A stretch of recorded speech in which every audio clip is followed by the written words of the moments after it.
현재 암호화폐 시장이 나아가야 할 방향은 기존 산업을 대체하는 것이 아니라 기존 산업과 융합이 되어서 함께 가는 것입니다.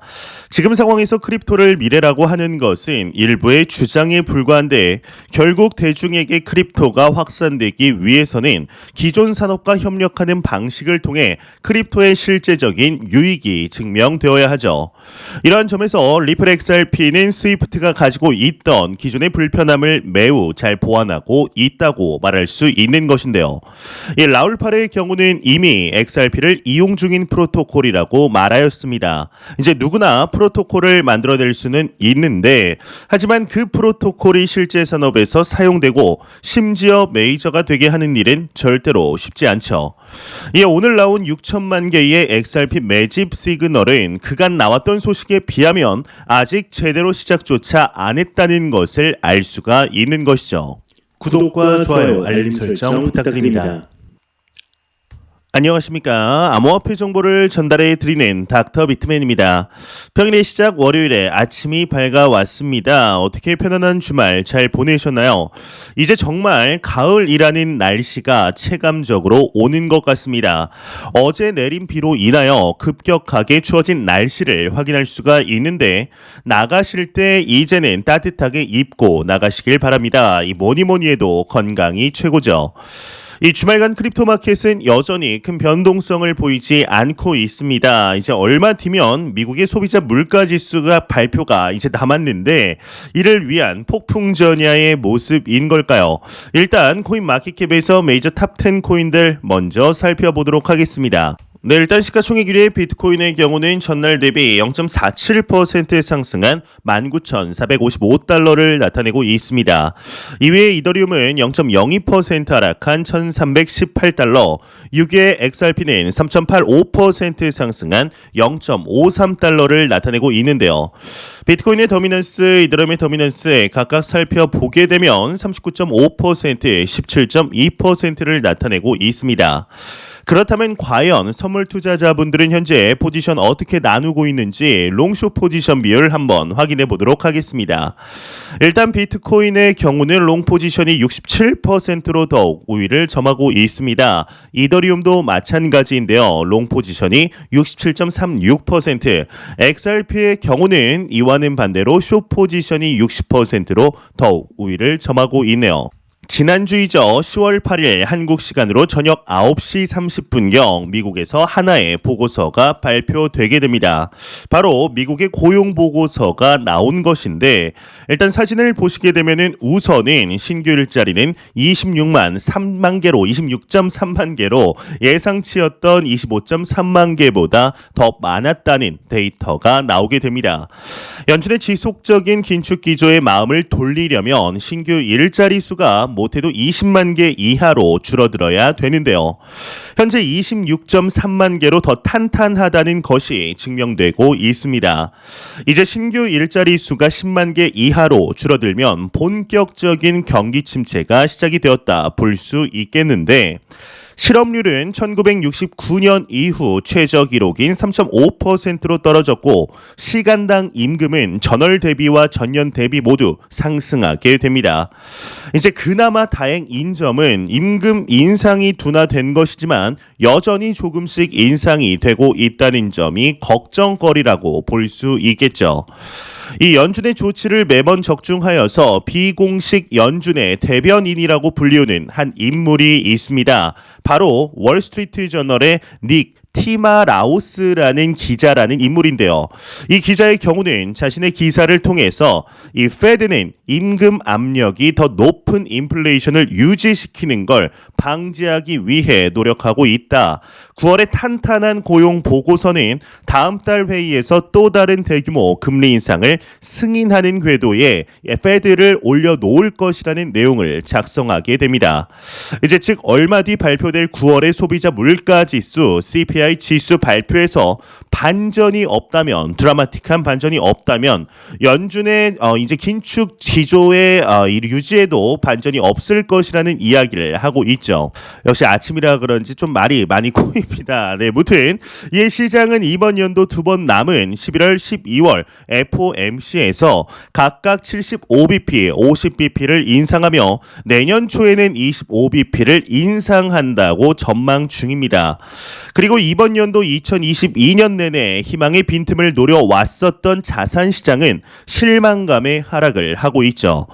이제 내년이죠. 2023년은 높은 확률로 리세션, 즉 경기 침체에 빠질 것으로 보이는데 최근 미국 주식 대비 코인 시장이 상대적으로 잘 버텨주었던 것은 코인 시장은 경기 침체만 얻어맞은 반면에 미 증시는 경기 침체와 실적 침체까지 얻어맞았기 때문입니다. 예, 이제 이번 주이죠. 이 블랙록이나 시티은행, 모건스탠리 등 꽤나 시가총액이 높은 기업들의 실적이 발표되는데 현재 웬만한 기업들의 실적 추정치는 기존보다 그리고 예상치보다 낮을 것으로 전망이 됩니다. 애플이나 테슬라 등의 주가도 추풍 낙엽처럼 하락하고 있는데 여태껏 잘 버텨왔던 빅테크 주가의 하락세가 이제 시작이라는 정말 무서운 전망도 쏟아져 나오고 있습니다. 이러한 분위기라면 11월 이루어질 FOMC 때 75bp 인상은 기정사실화다라고 보시면 되며 소비자 물가 지수도 개인적으로 큰 기대를 하지 않는 것이 멘탈 관리에 유리하지 않을까 싶은데요. 이제 이러한 소식과 더불어서 매일같이 나오는 리플 XRP에 관한 소식 오늘도 또한 나왔습니다. 이제 매일같이 이러한 소식들이 나올 수 있다는 게 참 개인적으로는 신기한데요. 이제 현재 리플사의 경우는 600일이 넘는 시간 동안 미 SEC와 힘든 시간들을 보내고 있습니다. 그렇지만 최근 리플사 방면으로 유리한 소식들이 계속해서 나옴으로써 정말 이번 연도 약식 재판만으로 종결이 될 가능성도 있지 않겠냐라는 이야기들이 나오며 이 지지부진한 시장 상황 속에서도 나홀로 나쁘지 않은 모습들을 심심치 않게 확인할 수가 있죠. 예, 오늘 하나의 매집 시그널이 나왔습니다. 이제 백문이 불여일견 바로 보겠습니다. 외신 고래 최근 24시간 약 6천만 개의 XRP를 매집하였다. 헤드라인이 장식이 되어 있습니다. 코인게이프가 웨일 얼레트의 데이터를 인용하면서 고래들은 지난 24시간 동안 약 6천만 개의 XRP 토큰을 매집했다. 총 3,113만 달러 수준이라고 보도했다고 하는데 이와 관련 이제 미디어는 단일 최대 트랜잭션인 3,500만 XRP 약 1,800만 달러 이를 하나로 바꾸었을 때는 약 256억 원으로 비트렉스에서 익명의 주소로 이체가 되었다. 덧붙였네요. 이제 어제이죠. 골드만삭스의 출신의 유명 매크로 투자자이자 리얼비전의 CEO 이 라울 팔의 경우는 XRP를 긍정적으로 보고 있다라는 의견을 밝혀서 상당한 화제가 되었었습니다. 그러면서 이에 대한 근거로는 소송과 리플이 실제로 이용되고 있는 프로토콜임을 들었었는데요. 실제 리플과 SEC의 소송은 2021년 초부터 지금까지 대부분 리플 측에 유리하게 진행되는 것으로 우리는 이미 알고 있습니다. 하지만 이보다 더 중요한 것은 리플사 이 XRP가 실제 글로벌 은행들에서 자금 이동에 이용되는 프로토콜이다라는 것인데 대부분의 프로젝트들이 사실상 비전만 이야기를 하고 있는 상황이죠. 2017년에 막대한 불장이 왔을 때도 작년 2021년의 불장에서도 사실상 거의 모든 프로젝트들이 비전만 이야기를 할 뿐 제대로 된 활용도를 보이지 못하였습니다. 심지어 도지코인은 스페이스X와 도지원이라는 프로젝트를 시행하고는 있지만 경제적인 이익은 사실상 없는 상태입니다. 이러한 이야기를 하면 이미 이더리움이 만들어낸 막대한 생태계를 들며 리플보다 이더리움이 훨씬 나은 프로젝트라는 식의 이야기가 펼쳐지곤 합니다. 하지만 이더리움이 실제 기존 산업과 연결이 되어 있는 이용되는 사례는 찾기가 어렵습니다. 이용이 되더라도 시험적인 영역에서 마칠 뿐인데 그래서 디파이를 들면서 기존의 금융을 대체한다고 표현을 하는 것이죠. 현재 암호화폐 시장이 나아가야 할 방향은 기존 산업을 대체하는 것이 아니라 기존 산업과 융합되어서 함께 가는 것입니다. 지금 상황에서 크립토를 미래라고 하는 것은 일부의 주장에 불과한데 결국 대중에게 크립토가 확산되기 위해서는 기존 산업과 협력하는 방식을 통해 크립토의 실제적인 유익이 증명되어야 하죠. 이러한 점에서 XRP는 스위프트가 가지고 있던 기존의 불편함을 매우 잘 보완하고 있다고 말할 수 있는 것인데요. 이 라울팔의 경우는 이미 XRP를 이용 중인 프로토콜이라고 말을 하였습니다.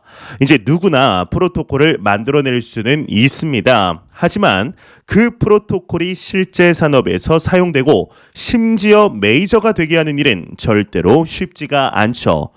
이 분기별 리플의 수익 변화를 보게 되면 계속해서 리플사의 XRP를 직접 쓰는 대표 솔루션 ODL을 통한 수익이 늘고 있습니다. 이를 우리는 보고서를 통해 실제적으로 확인할 수가 있는데 이 ODL 솔루션이 늘어난다는 말은 리플의 프로토콜을 이용하는 은행들이 늘고 있다는 뜻이죠.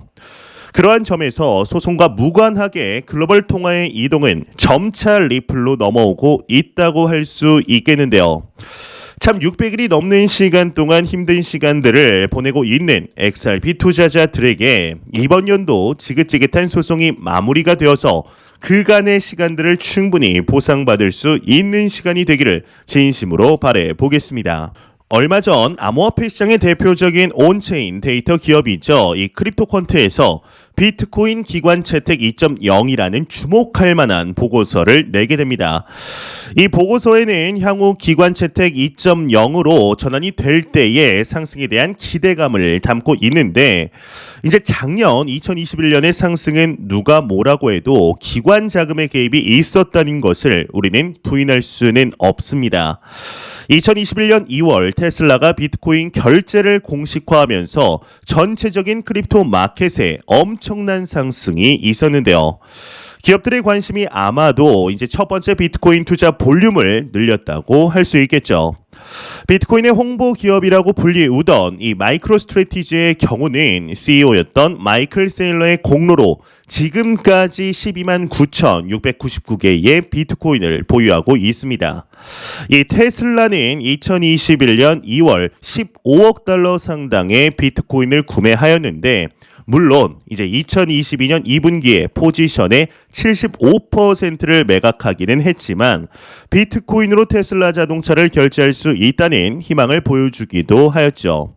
물론 현재는 아쉽게도 환경을 핑계로 이제 막혀 있는데 이 트위터의 창업자가 세운 스퀘어의 경우는 2020년 10월 비트코인 투자 백서를 발행하였고 4,709개의 비트코인을 대차 대조표에 추가하였습니다.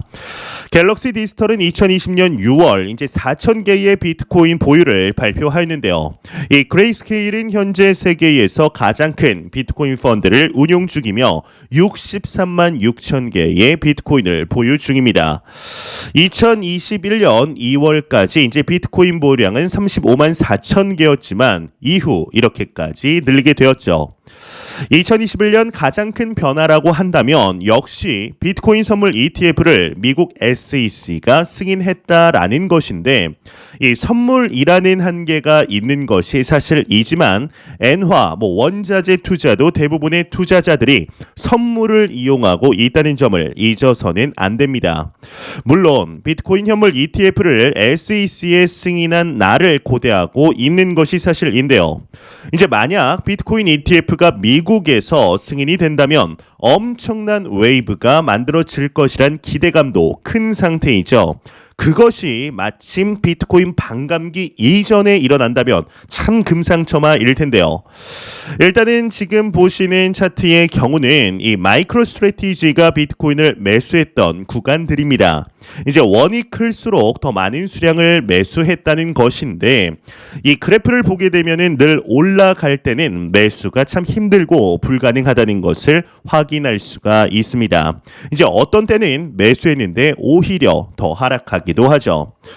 지난 2021년 11월부터 시작된 크립토 윈터 즉 침체장을 지나면서 저는 이전과 다름없이 꾸준히 여유 자금을 통하여 매월 매수를 진행하고 있습니다.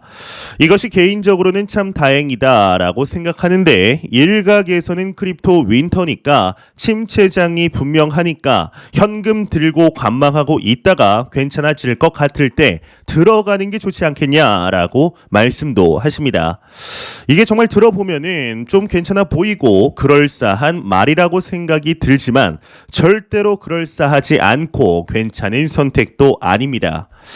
이 시장의 타이밍을 맞추려는 것이 아닌 시장과 함께 나아가는 투자를 진행하시길 바라면서 지금의 분할 매수 금액들은 지금 당장은 작아 보일지 모르겠으나 곧 다가올 상승장에서 이전과는 비교할 수 없을 정도의 압도적인 수익을 만들어낼 수 있을 것이라 확신하고 있습니다.